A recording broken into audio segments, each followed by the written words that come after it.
누가 아프면 아픈 사람, 한 사람만의 아픔으로 그치지가 않습니다. 반드시 함께 생활하는 공동체인 가족에 영향을 미치기 마련입니다. 아프지 않다는 것만 다를 뿐이지 아픈 사람의 삶을 여러 가지로 공유합니다. 아픈 사람이 먹지 못하는 음식이 있으면 다른 사람도 식탁에서 그것을 같이 나누기가 어렵습니다. 시간의 사용에도 제약이 있겠죠.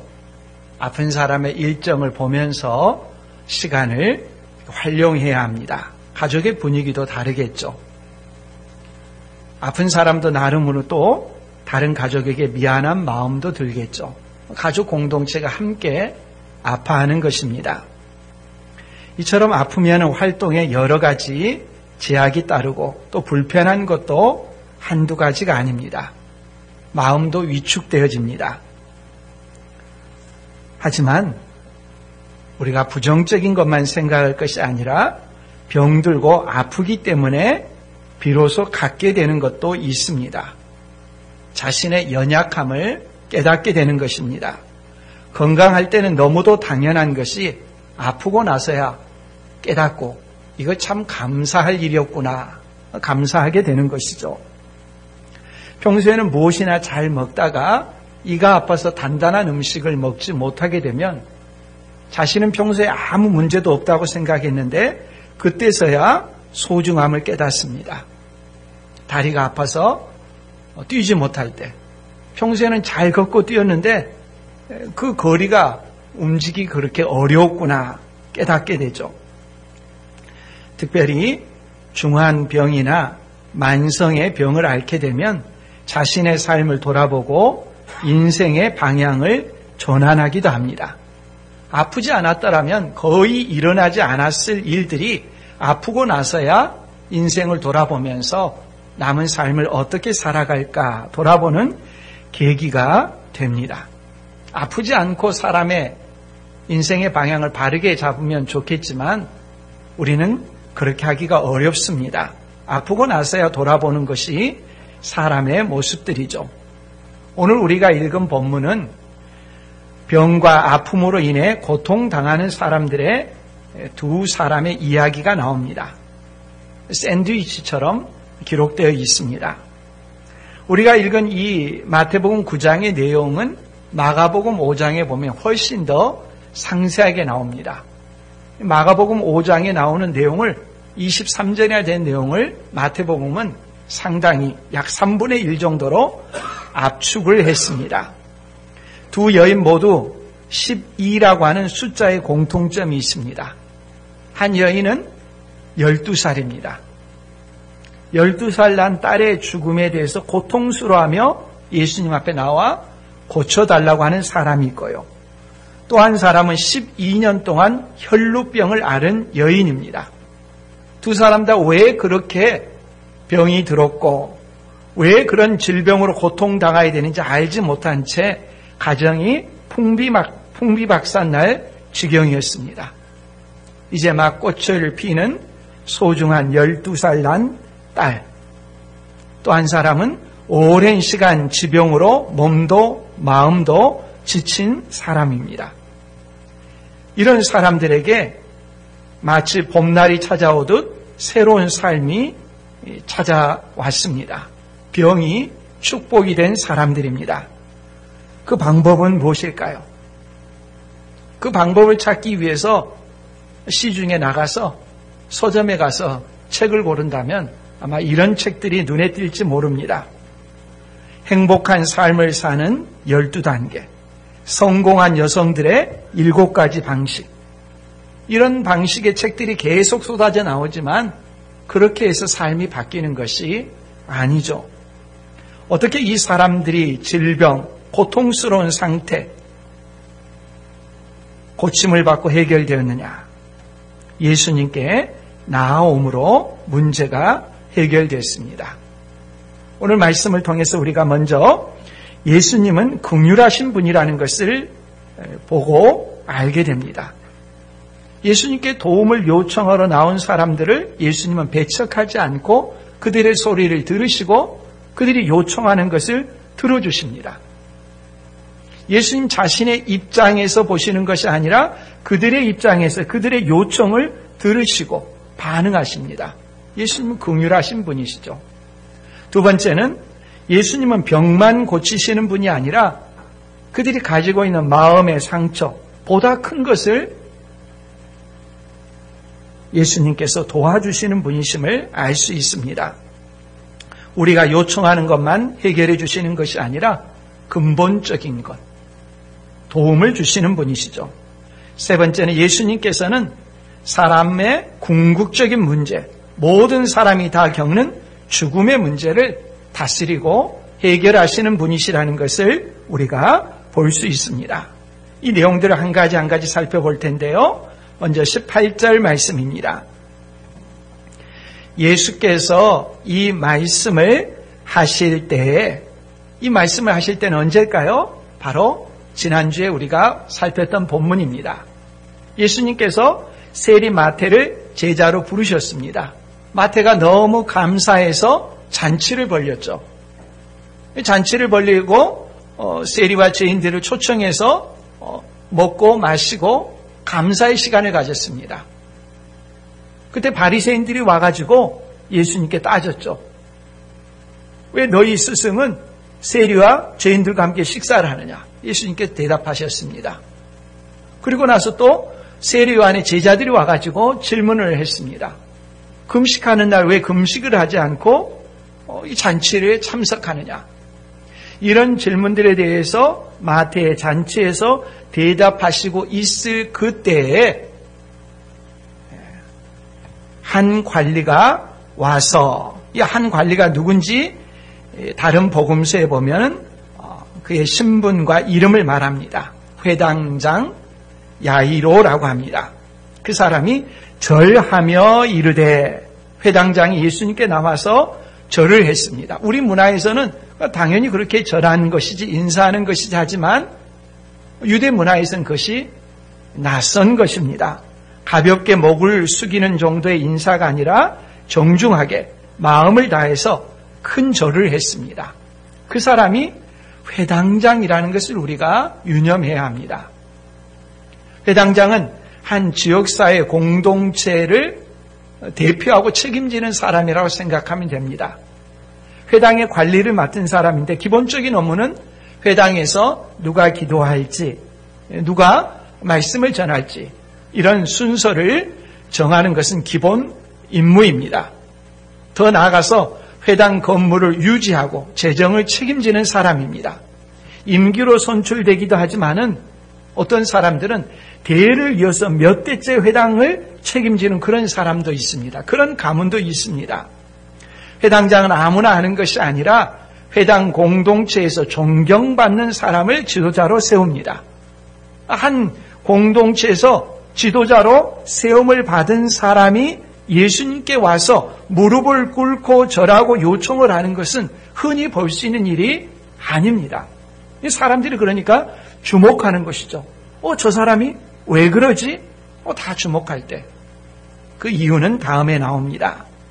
내 딸이 방금 죽었사오나 오셔서 그 몸에 손을 얹어주소서. 그러면 살아나겠나이다. 사랑하는 딸이 12살 난 딸이 죽었다는 것입니다. 체면을 생각하지 않고 사회적인 위신을 생각하지 않고 자기가 알 수 있는 최상의 정보 앞에 그대로 받아들이고 그 예수님께 와가지고 절을 하면서 내 딸을 살려달라라고 요청하는 것입니다. 그런데 이 내용을 다른 복음서하고 비교해보면 조금 차이가 있습니다. 마태는 과정을 생략합니다. 무슨 말인가 하면 다른 복음서에 보면 회당장이 예수님께 왔을 때 자신의 딸을 치유해달라고 했을 때 그 딸은 아직 죽은 상태가 아닙니다. 거의 죽어가고 있었습니다. 예를 들어 마가복음 5장 23절 말씀에 보면 간곡히 구하여 이르되 내 어린 딸이 죽게 되었사오니 오셔서 그 위에 손을 얹으사 죽게 되었사오니 라고 합니다. 아직 죽은 게 아니죠. 죽기 전인데, 죽어가고 있는데 예수님께 와가지고 그 죽어가는 딸을 살려달라고 했습니다.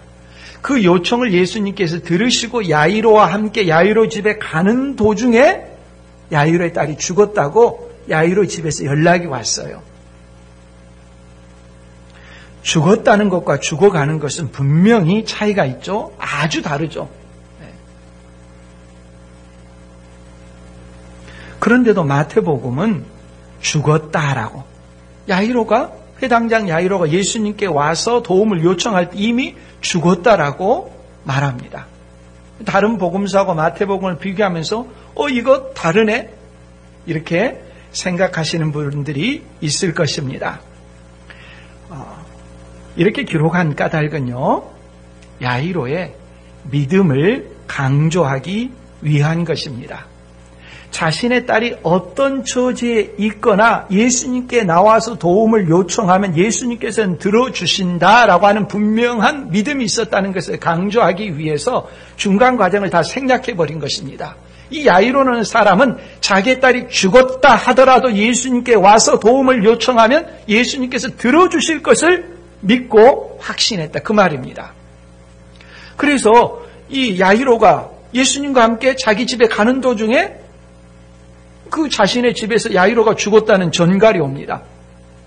그 말을 듣고 어떻게 반응합니까? 아이고, 이제 끝났습니다. 이제 더 이상 필요 없습니다. 가십시오. 그렇게 말하지 않습니다. 그 소식을 듣고도 예수님과 함께 야이로는 집에 갑니다. 도중에 죽었어도 포기를 하지 않고 예수님과 함께 집에 가는 신앙이 있었다는 것을 압축해서 아예 처음부터 야이로는 자기 딸이 죽었다고 살려달라고 예수님께 와서 요청을 합니다. 이런 비슷한 예가 마태복음 8장에도 나옵니다.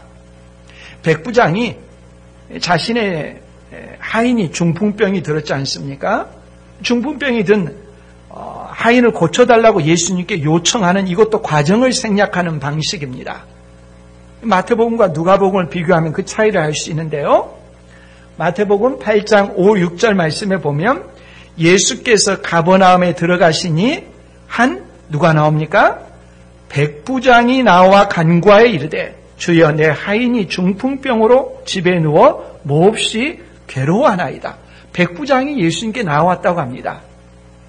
누가복음은 뭐라고 하느냐? 누가복음 7장 2절 3절에 보면 어떤 백부장의 사랑하는 종이 병들어 죽게 되었더니 예수의 소문을 듣고 뭐라고 합니까? 유대인의 장로 몇 사람을 예수께 보내어 오셔서 그 종을 구해 주시기를 청한지라. 다른 것을 이상하게 생각해서는 안 됩니다. 누가복음에서 분명히 유대인의 장로 몇 사람을 예수님께 보냈지만 이것은 누구의 의사에 기초한 것입니까? 백부장의 의사에 기초한 것입니다. 유대인의 장로 몇 사람이 갔지만은 그것은 유대인의 장로가 간 것과 똑같은 것입니다. 백부장은 나중에 예수님께서 직접 백부장의 집을 향해 온다고 하니까 나가서 마중을 맞으면서 우리 집에 오시지 마십시오. 나는 오는 것을 감당하지 못합니다. 군인들한테 상관이 부하에게 명령하면 부하는 그 명령대로 합니다.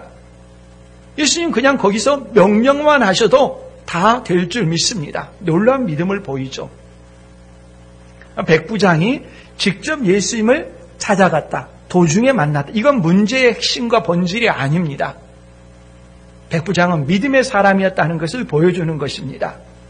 유대의 장로 몇 사람을 보낸 건 백부장 자신이 간 것과 같기 때문에 마태복음은 이런 식으로 중간 과정을 생략해버립니다. 믿음을 강조하기 위한 것이죠. 이 전체 맥락에서 백부장이 도움을 요청한 것이고, 야이로도 마찬가지입니다. 딸이 죽어가고 있느냐 죽었느냐 차이가 아닙니다. 그는 예수님을 믿었습니다. 어떤 처지와 형편에 있거나 예수님께서는 도우실 수 있는 분이다, 확신을 가졌던 것이죠. 성경 공부를 하다 보면은 남자 성도분들과 여자 성도분들이 말하는 방식이 조금 차이가 있습니다. 남자분들은 문제가 있으면 바로 답만 말합니다. 길게 말하는 걸 싫어하죠. 과정을 거치는 것을 싫어합니다. 여성도분들은 그렇지 않지 않습니까? 답보다도 과정을 길게 말합니다. 무슨 문제든 말을 하면 다 스토리가 됩니다. 죽어가고 있느냐, 죽었느냐 차이가 아닙니다. 말하는 방식의 차이일 뿐입니다.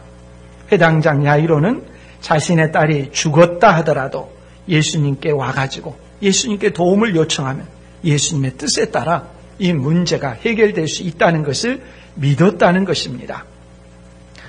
사람들이 볼 때 회당장 야이로의 믿음은 대단해 보이지만 당황스럽습니다.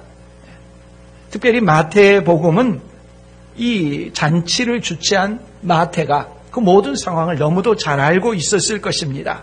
목격자로서 그 상황에 대해서 누구보다도 생생하게 아는 사람입니다. 예수님께서 많은 병자들을 고치셨지만 이 시점까지 죽은 자를 살린 경우는 없습니다. 그걸 감히 기대할 만큼 지금까지 많은 병자를 고치셨지만 그래도 그렇지 죽은 자를 살릴 것이다. 이 기대를 하는 것은 너무도 현격한 차이입니다. 믿음은 좋지만 사람들이 생각할 때 어쩌면 황당하기까지 할 것입니다. 누구도 와서 예수님께 죽은 자를 살려달라고 요청하지는 않았습니다. 이 야이로의 요청에 대해서 예수님께서는 어떻게 반응하실까요? 일반적으로 죽었으면 모든 상황이 종료됩니다. 다 끝납니다. 더 이상 해볼 도리가 없습니다. 그런데 예수님께서는 19절에 보면 예수께서 일어나 따라가시네 라고 말씀합니다. 야이로의 요청을 듣고 그 사람들로부터 존경받고 지체 높은 사람이 무릎을 꿇고 예수님을 요청할 때 예수님은 그 요청 앞에 반응하셨습니다. 즉각 반응하셨습니다. 조금도 주저함이 없이 따라가셨습니다. 내가 다른 것은 할 수 있지만 죽음 문제만은 어떻게 해볼 도리가 없다. 안 됐지만 이제 돌아가라. 그렇게 말하지 않습니다. 죽었다고 하는데도 예수님께서는 조금도 망설임이 없이 야이로와 함께 가셨습니다. 예수님은 어떤 분이시냐? 긍휼하신 분이십니다. 문제를 안고 있는 사람이 자기 문제를 스스로 해결할 수가 없어서 두 손 들고 항복하고 예수님께 도와달라고 할 때 예수님은 그 외침을 외면하지 않습니다. 이거 결코 쉬운 일이 아니지 않습니까? 아마 잘 아시겠지만 다른 종교에 성철이라고 하는 유명한 지도자가 있었죠. 그 사람이 유명해지니까 사람들이 만나려고 얼마나 줄을 지었습니까? 그 사람이 조건을 내세웠죠. 자기를 만나려면 3,000배를 해야 된다고 했습니다. 3,000번 절을 하라는 거죠. 병약한 사람이나 나이든 노인, 관절이 안 좋은 사람이나 예외가 없이 3,000배를 하라는 것입니다. 3,000배를 하려면 걸리는 시간이 8시간이라고 한답니다. 8시간 절을 하고 3,000배를 해야지 만날 수가 있다고 해요. 어떤 사람은 1,000배하고 지쳐가지고 돌아갔다고도 하죠. 그러면 3,000배를 해가지고 만나면 뾰족한 수가 있습니까? 지쳐서 할 말도 제대로 못할 거예요. 예수님은 3,000배를 요구하지 않습니다. 예수님을 만나고 도움을 요청하기 위한 어떤 통과 의뢰도 없습니다. 야이로의 간절한 요청을 들으시고 바로 야이로를 따라가십니다. 문제가 아무리 커도 문제에 함몰되지 않고 예수님께 나아가는 것이 중요하다는 것을 우리가 알 수 있습니다. 문제를 들으시는 분이 어떤 분이신가 하는 게 중요한데 예수님은 긍휼하신 분이십니다.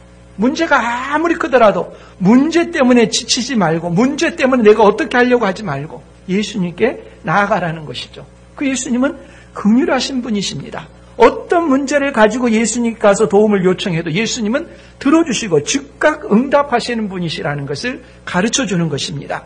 가장 큰 장애는 나아가지 않는 그 마음, 그 상태, 그 사람이 장애일 뿐입니다. 예수님께서 야이로를 따라가시자 예수님의 제자들뿐만 아니라 많은 사람들이 함께 따라갑니다. 다른 복음서에 보면은 예수님이 따라가시는데 수많은 사람들이 에워쌌다고 합니다. 구경거리가 없던 시절에 정말 큰 구경거리가 난 셈이죠. 야이로라는 사람이 절을 할 때부터서 심상치 않았는데 바로 소문이 돌겠죠. 야이로의 딸이 죽었대. 예수님이 그 요청을 듣고 가신대. 와 하면서 사람들이 무슨 일이 일어날까 궁금해하면서 몰려가는 것이죠. 이 무리들 가운데 한 여인이 있었습니다. 12년 동안 혈루증을 앓아온 여인이었습니다. 혈루증이라는 것은 피가 계속해서 몸에서 이렇게 나오는 증세를 말하죠. 일종의 유출병입니다. 레위기 15장에 보면은 유출병에 대한 여러 규정이 나옵니다. 유출병에 걸린 사람은 부정합니다.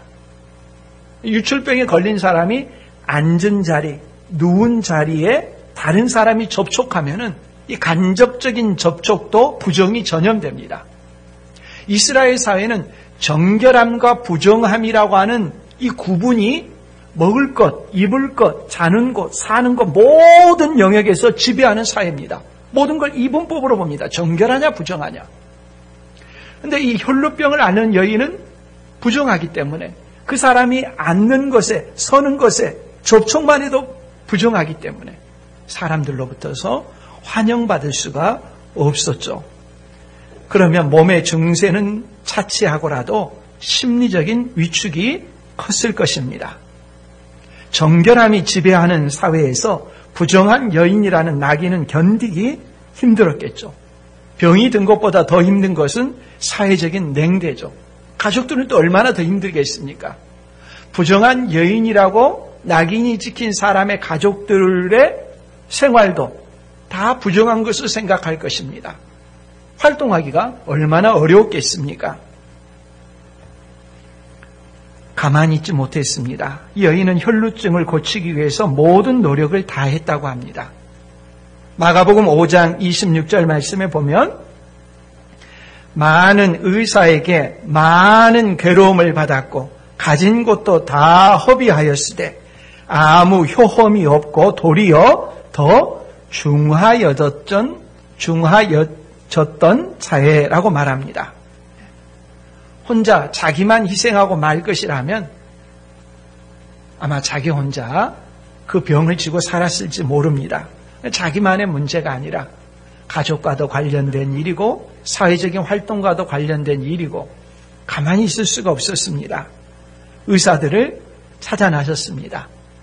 용하다는 의사들을 찾아 나섰지만 아무도 고치지 못했습니다. 오히려 치료를 받느라고 가지고 있는 모든 돈만 다 허비했을 뿐입니다. 누구도 도울 수가 없었죠. 12년이라는 시간은 삶의 방식을 송두리째 바꾸기에 충분합니다. 몇 주일만 병이 든 상태도 삶의 방식이 많이 변화되는데 한두 해도 아니고 12년이라고 하니까 얼마나 힘들겠습니까? 성격도 바뀌고 체념의 그림자가 짙게 드려질 그런 때입니다. 그런데도 이 여인은 결코 포기하지 않았다고 합니다. 수많은 의사들, 공들인 시간들, 허비한 돈들, 그럼에도 불구하고 이 여인은 체념하지 않았습니다. 소문에 들으니까 예수란 분이 병자들을 고친다는 것입니다. 완벽하게 고친다는 것입니다. 이 소문을 흘려듣지 않았습니다. 그 시대에 많은 혈루병든 여인이 있었겠지만 이 여인은 흘려듣지 않고 이 문제를 해결할 길이 예수님께 있다고 생각했습니다. 예수님께 나아갔습니다. 근데 고침을 받고자 하는 데 있어서 이 여인은 좀 특이한 생각을 했습니다. 여인은 고침을 받기 위해서 예수님께 가까이 다가가려고 애를 썼다고 합니다. 그리고 뭘 했느냐? 예수님의 이름을 부르지도 않고 고쳐달라고 요청하지도 않고 예수님의 옷자락을 만졌습니다. 유대인의 옷자락은 독특하지 않습니까? 밑에 그 독특한 옷술이 있죠. 거룩함을 뜻하게 한 옷술을 만졌습니다.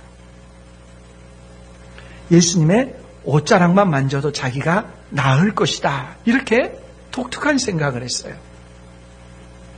이 여인이 그런 생각을 한 것은 아마 추측컨대 부정의 전염에 대한 감각이 누구보다도 예리한 여인이지 않습니까?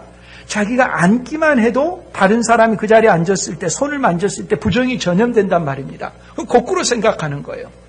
부정이 전염된다면 거룩함도 전염된다 생각하는 것이죠. 예수님은 거룩함을 이렇게 전이시켜서 나를 치료할 수 있는 분이다, 이 생각을 한 것입니다. 그래서 예수님께 몰래 나가가지고 예수님의 옷을 만졌는데 만지자마자 놀라운 일이 일어났습니다. 다른 복음서에는 그것을 생생하게 표현하는데, 이에 그의 혈루 근원이 곧 마름에 병이 나온 줄을 몸에 깨달으니라. 늘 느꼈던 칙칙한 느낌이 아니라 자기 몸에 변화가 왔다는 것을 금방 알았습니다. 자기만이 아는 느낌이죠. 바로 그 순간이었습니다. 예수님께서 가시던 걸음을 멈추신 것입니다. 그리고 뒤를 돌아보세요. 아무도 영문을 몰랐지만 여인은 긴장했습니다. 왜 예수님께서 멈추시고 뒤를 돌아봤을까요? 꼭 하셔야 되는 말씀이 있었습니다. 22절 말씀입니다. 예수께서 돌이켜 그를 보시며 이르시되, 뭐라고 하십니까? 따라 안심하라, 내 믿음이 너를 구원하였다 하시니 여자가 그 즉시 구원을 받으니라. 예수님께서 먼저 안심하라고 합니다. 뒤돌아보신 것은 책망하시려고 하는 게 아니에요. 도둑질 하실 때 몰래 만진 그 마음에 양심에 캥기는 것을 갖다가 드러내가지고 어떻게 하려고 하는 것이 아니에요. 그동안에 혈루병 때문에 사회적인 관계가 위축돼서 사람들이 뭐라고만 해도 깜짝깜짝 놀랄 그런 사람 아닙니까? 예수님께 뒤돌아보시기만 해도 깜짝 놀랄 텐데 먼저 안심하라 말씀하죠. 우리가 중풍병 걸린 사람과 관련해서 이 말씀을 먼저 살펴봤습니다. 안심하라라는 이 표현은 오직 예수님만 성경에서 전부 다 사용했다고 했습니다. 안심하라. 어떤 부족한 생각, 짧은 생각, 바르지 못한 믿음, 미신적인 믿음, 그걸 가지고 예수님 책망하지 않습니다. 예수님께 나오기만 하면 예수님 어떻게 하십니까? 정말 잘 나왔다, 안심하라는 것입니다. 아무리 많은 의사들을 만난다고 해서 해결할 수가 없습니다. 예수님께 나와야지 문제가 해결되는 것입니다. 왜 굳이 예수님께서 뒤돌아보시고 그 여인에게 직접 이 말씀을 하셔야 됐을까요? 여인이 낳은 것이 무엇 때문인가 하는 것을 분명하게 하시기 위한 것입니다. 무엇 때문입니까? 따라 안심하라. 무엇이 너를 구원하였다? 네, 믿음이 너를 구원하였다는 것입니다. 여인이 무엇 때문에 병에서 나은가 하는 것을 분명히 가르쳐주기 위한 거예요. 여인은 예수님께 나올 때 어떤 생각으로 나왔습니까? 내가 예수님의 옷자락만 만져도 나을 것이다. 그 생각대로 옷자락을 만졌더니 나았어요. 그럼 어떤 생각을 하고 돌아가기 쉽습니까? 예수님의 옷자락만 만지면 낫는다, 이 생각을 하기 쉽습니다. 자기가 옷자락을 만져서 나은 것처럼 생각하기 쉽잖아요. 평생 그렇게 생각하기 쉽고, 어떻게 나았는가 하는 걸 사람들에게 말할 때 예수님이 옷자락을 만져서 나왔어, 예수님 옷 잡으려고 막 그냥 애를 쓰겠죠. 그게 아니라는 것입니다. 옷자락을 만져서 옷에서 신비한 능력이 나간 것이 아니고, 마법적인 힘이 아니고, 그런 미신적인 요소를 생각하지 말라는 것입니다. 그녀가 믿은 것에 대한, 그 믿음에 대해서 예수님께서 의지적으로 응답해 주셨다는 것을 알려주기 위한 것입니다. 예수님께서 전혀 모른 채 여인이 예수님의 옷자락을 만져서 능력이 쫙 빠져나가서 그 질병을 치유했다, 그게 아니라는 겁니다. 예수님은 알고 계셨습니다. 예수님이 알고 계시고 그 여인의 믿음에 대해서 의지적으로 반응해서 예수님께서 치유하게 하신 것이지, 옷에서 무슨 신비한 능력이 있어서 옷에서 무슨 능력이 나가가지고 여인을 치료하는 것이 결코 아닙니다. 그걸 확연하게 드러내기 위해서 예수님께서 뒤를 돌아보시고 안심하라, 내 믿음이 너를 구원하였느니라. 옷자락을 만져서 구원한 것이 아니라 너의 믿음이 너를 구원했다고 바르게 가르쳐 주시는 것이죠. 만일에 그렇지 않다면은 옷에 얼마나 많은 사람이 매달리겠어요. 예수님께서 십자가에 달리셨을 때 그 옷을 로마 병정들이 제비 뽑고 또 통옷은 그냥 한 사람이 제비 뽑아서 가졌죠. 그들이 예수님의 옷을 가지신 것이 예수님의 옷에 무슨 신비한 능력에 있어서 차지하려고 했다고 합니까? 그 다음에 그 옷을 어디에 경매 붙였습니까? 예수님의 성의 거룩한 옷이라고 해가 그것이 어디에 보관되어 있다. 그 있는 곳에는 무슨 신비한 능력이 있다. 중세시대 그런 미신적인 믿음들이 얼마나 많았습니까? 허구고 가짜입니다. 옷에서 무슨 신비한 능력이 있는 것 아닙니다. 오늘 분명히 말씀하십니다. 네, 믿음이지 예수님의 옷이 치유한 것이 아닙니다. 잘못된 방식으로 생각하고 예수님께 나올 수 있습니다. 모르니까 한계가 아는 것이 그 정도일 수 있죠. 그러나 예수님은 그런 생각도 귀하게 여기셨습니다. 바른 믿음을 갖도록 격려하시죠. 100이라는 믿음이 있다면 이 여인이 가지고 있는 것은 5밖에 되지 않는다 할지라도 95가 부족하다고 책망한 것이 아니라 그 5를 격려하고 칭찬하셔서 키워주시는 것. 이것이 예수님의 방식입니다. 우리가 완벽한 지식과 완벽한 믿음이 있어야 예수님께 나아갈 수 있는 것이 아닙니다. 젖먹이와 같은 외침도 들으시는 분이 예수님입니다. 내 믿음이 부족하다고 주저앉을 것이 아니라 내 성경 지식이 부족하다고 해서 뒤돌아설 것이 아니라 예수님이 어떤 분이신가에 대한 작은 지식이 있다 하더라도 미신적인 믿음이 섞여 있다 할지라도 예수님께 나와서 도와달라고 요청하면 예수님은 그 작은 믿음을 보시고 복을 주시고 응답하시는 분이시라는 것을 가르쳐 주는 것입니다. 예수님께서 혈루병 여인과의 만남으로 조금 시간이 지체됐습니다. 야이로 집을 향해서 가는데 전령들이 왔습니다. 딸이 이미 죽었다는 것입니다. 장례가 진행 중입니다. 들어가시니까 피리 부는 자들과 떠드는 무리들이 있었습니다. 이 사람들은 장례식장에서 전문적으로 곡을 하는 사람들입니다. 이스라엘은 건조한 지역이기 때문에 시신이 빨리 부패합니다. 그래서 이스라엘은 24시간 내에 장례식이 전부 마쳐집니다.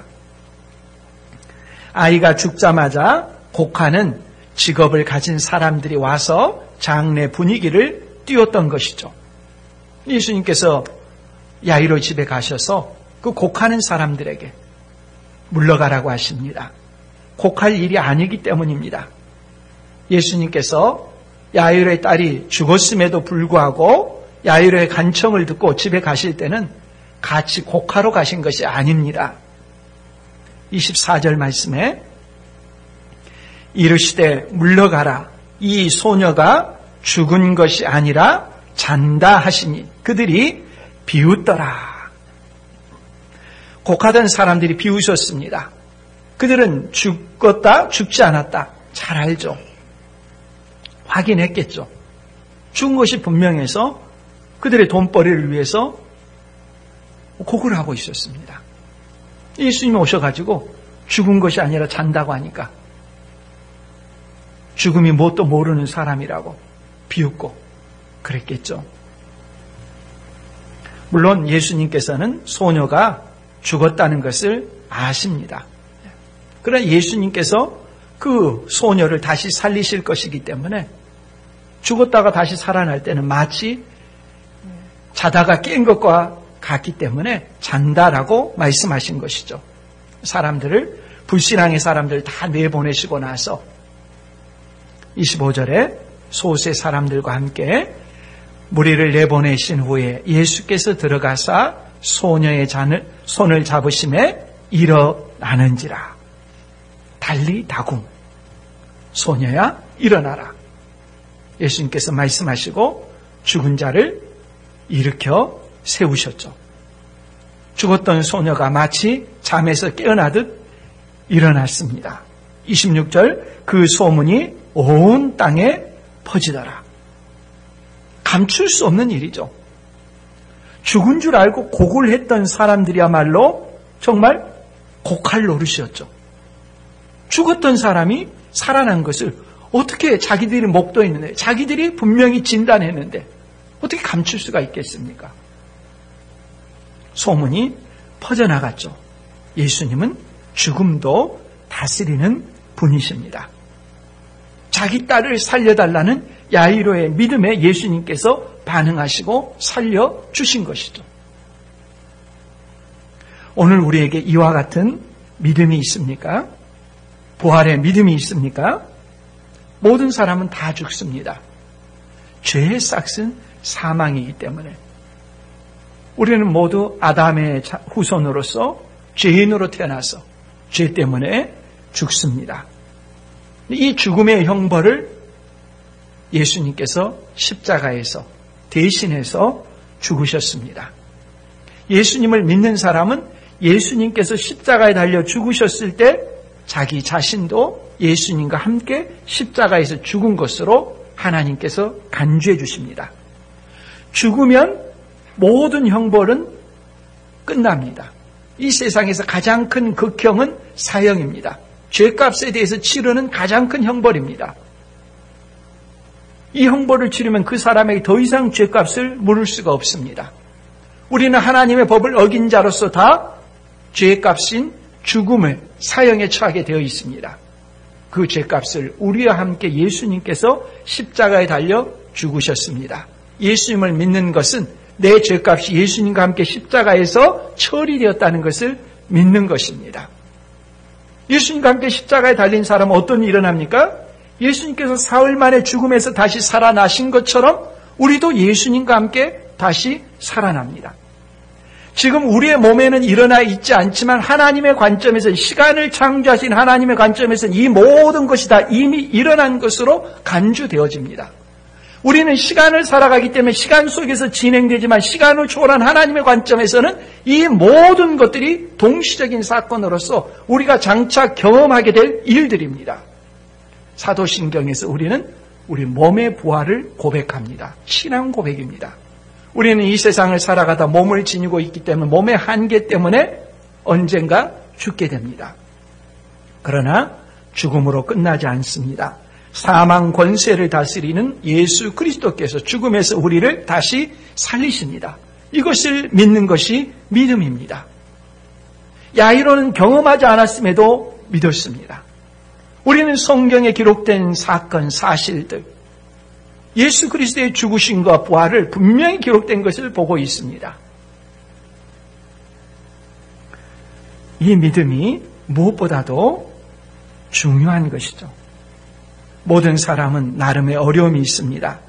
자기 자신의 문제일 수도 있고, 가족의 아픔일 수도 있고, 사회적인 관계일 수도 있고, 육체의 질병일 수도 있고, 마음의 고뇌일 수도 있습니다. 힘에 겹도록 큰 짐을 지고 있는 사람도 있을 것입니다.